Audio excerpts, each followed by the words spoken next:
Welcome back to session 20 of our Numismatic interview with Richard Burdick. We've been covering Richard's extensive exonumia collection, and we're going to start now with his silver enameled coins after covering his gold enameled last session.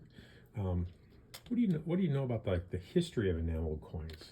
Can you tell us about that to get started? Well, there's not much, if anything, of the written history on enameled coins. As far as the enameling art, I've heard that it actually goes back to the Egyptian, Greek, and Roman times, but I've never actually seen that. I'm sure that some of that in museums, if indeed it exists. But as far as enameled coins, the earliest ones that I know of, you see, coin jewelry really became in vogue around the 1870s. And by the 1880s, enameled coins start to become very in vogue. And most of these were made in England, Birmingham, England. Now, there were several guys, I can't remember their names right now. The last name was a father and son team. Their last name was Steele. And they had a jewelry store in Birmingham, and they made some of the better pieces. They had a couple of other competitors. Most of the enamel coins were done on English coins. Enamel coins done on the United States coins are very, very rare. Few and far between, especially because Americans collect American things rather than foreign coins from around the world. So it's taken me many years, several decades, to acquire these pieces one at a time, a few here, a few there. Actually, there was a famous auction in 2005 of the Lester Merkin collection. And I flew to Atlanta. Lester was a very good friend of mine, one of my mentors. So I flew there with the intention of buying what I could. And the best piece in that collection is right here, this 1800 enameled great bust dollar. It brought a dear princely price, but being that Lester was such a good friend of mine, I decided I was going to buy it, and did so. A number of these other pieces came from that same auction. Okay. Well, let's talk about what we have in front of us here first. The first piece we have here has a striking likeness to the 27th President of the United States, Howard Taft, William Howard Taft. Yeah, it's definitely him. Quite that This is iconic probably mustache. This is probably my second most favorite enameled coin that I have, and easily in the top 10 favorite pieces of my entire collection. It's done on a Morgan dollar. It's exquisitely done, and probably made as a one of a kind for a very special person. It could have been made for Taft himself, or maybe his wife had it custom made for him. It was obviously made so it could sit on somebody's desk and they could enjoy having it. But it's hard to, in the world of enamel coins, it's hard to top a piece like this. And these pieces. How did you acquire such a fine treasure? Actually, it came from a man. He's not a coin collector, but he collects important historical things of antiquity from all over the world, but he probably specializes in American items, historical American items. And he had this, I don't know where he got it, but it was one of the very best pieces in his collection of enamels. And I was fortunate that he offered it to me, and I value it, cherish it deeply. Wow. So now, one of the things that you do like peacocks, correct? I do. And that brings us to our next. Well, the reason for that is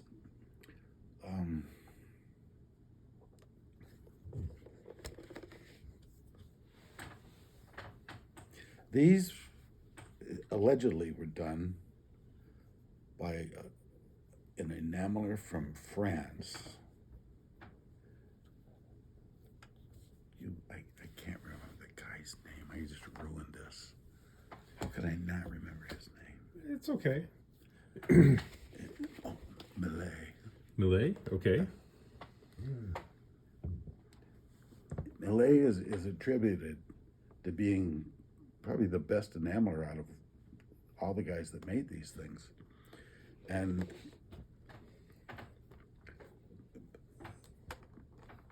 he specialized in these peacocks, Burmese rupee peacocks. And he did just an exquisite job of hand enameling these things. And they come in a number of different colors. And the two bottom ones, right and left, they're enameled on both sides, and they're mounted in a bezel where you can turn them from side to side and you see both sides. The unique thing about these is they're enameled on both sides. Those are extremely rare. Yeah, these are exceptionally, the peacock feathers are exceptionally well detailed. He's amazing how he did this. They're hard to find. And over many years, I've been able to put together this small collection, and I don't see them that often. There's other I know another collector that's got a few of them that I'd love to own. Maybe one of these days I'll get a shot at him. I'd like to buy he's got a few colors I don't have, and like I say, maybe one of these days I'll get lucky and get a couple of them. Very nice, very nice. Well, we're going to show you a panel now. Let me move this out of the way. This is your premium, superior, best of show panel of enamel coins. And once again, these are all on the Numismatic portal. If you type in this web address at the bottom of the card, that will take you right to the exonumia collection that Richard has so generously donated his time and his effort to allow them to come photograph. But let's take a look at this this incredible panel here of enameled silver coins. Many of these came from the Leicester Merkin auction, 2005. You'd mentioned the bust dollar for one. Yeah, let's take that one out. Let's talk about that one. That's probably my most, my favorite one in that entire panel. Really nicely done. Hard to tell what the condition would have been, but it's very nice. Very well. When they milled that down, they somehow must have left just a trace of it. They re-engraved that before they enameled the coin. Yeah, nice extra fine reverse. Had you seen this one in Richard or Lester's collection beforehand? No, Lester was a very dear friend of mine, and he told me he collected enameled coins. In his travels, he'd bring them home, and they were gifts for his wife Selma. And when he passed away, I found out at some point that she had sold the entire collection to Stax, which devastated me. I knew some. I used to go up to their apartment for dinner. I wished I would have known about it. I would have tried to buy the whole collection, but that was the star piece. That was his best piece. And I have never seen another enamel coin from that era. However, I do have a bust half dollar here that's incredible quality. The mixture of many different colors, the overall quality. I mean, this is a very high-grade piece. Great detail in the hair for the enameling. You can see all the different strands. Everything going for it. This had to be the guy that made this one. It was hard to equal this quality. Oddly enough, that came from the same collection as the enameled Taft piece. Wow.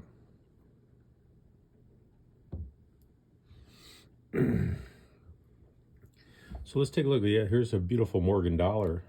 that you have here. That's the finest enameled Morgan dollar I've ever seen. Do you remember where you got that one? I don't. I know I paid dearly for it at the time, but I don't think I've ever seen another enameled Morgan dollar of that quality. It's 1884S. The reverse is at least an AU. That would have been a really good coin if it hadn't been enameled. But the quality of work on this is amazing. Yes. I've seen a number of other enameled Morgan dollars. They're very rarely done on the obverse. Most of them are enameled on the reverse. Let's take a look at this 3-coin piece here. This is really... It's extraordinary.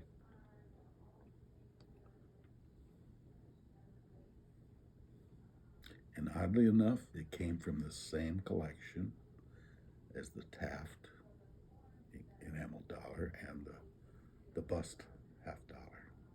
I think that both the 28s are both the large states, which would be, they would have been fairly high grade for a scarce coin that is scarce now. Probably not scarce at the time they were done. Now, is this big piece here, is this a metal? Or it's a is metal. And I always said, I'm not going to collect metals, but this piece was so extraordinary. I said, well, it's a metal, it's numismatic related, it's good enough for my collection. That's one of the nice things about collecting exonumia. You get to decide, there's no set rules. If you make a reason you want it in your collection, you put it in the collection. So there's no MS65 set to exonumia. There's no registered set, no, but I do try to keep the high-end quality. If a piece is chipped, I won't buy it. You always buy the best, leave the rest for the other guy. All right, here's a beautiful piece of the two side-by-side portraits. Conjoined bust. There's two busts on one coin. They call it a conjoined bust. And that's what we call a spinner, because you can spin that thing around and see the other side. You have to take the clasp off.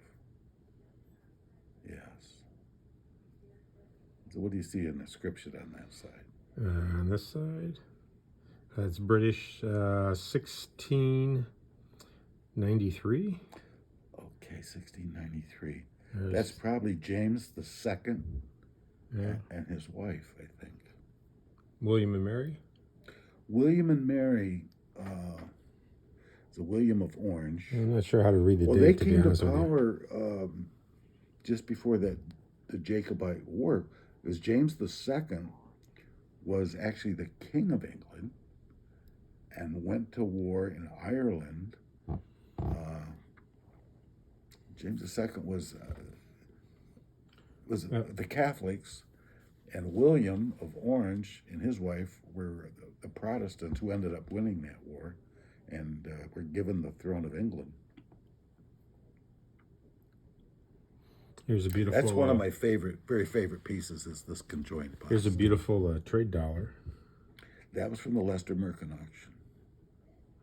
Now there again, I've only seen a couple of enameled trade dollars, reverses, and there was one of them that was pretty nice. This far exceeds anything I've ever seen. I've seen maybe a couple of reverses that were very amateurishly done. Here we have another beautiful British crown that is also a spinner, engraved on the reverse also. Enamel. Let me move that out of the way. I think that's George II. King George St. George slaying the dragon, the popular... Yes, that design was... the artist that designed that was named Pastrucci. He was an Italian, but he could make more money in England, so he moved to England, and I think he worked for the British Mint for quite a few years. That St. George slaying the dragon, I think they're still using on coins today. But I think he introduced that in like 1817. Here's another beautiful, this is Pius IX. That would be Vatican States. in a beautiful bezel.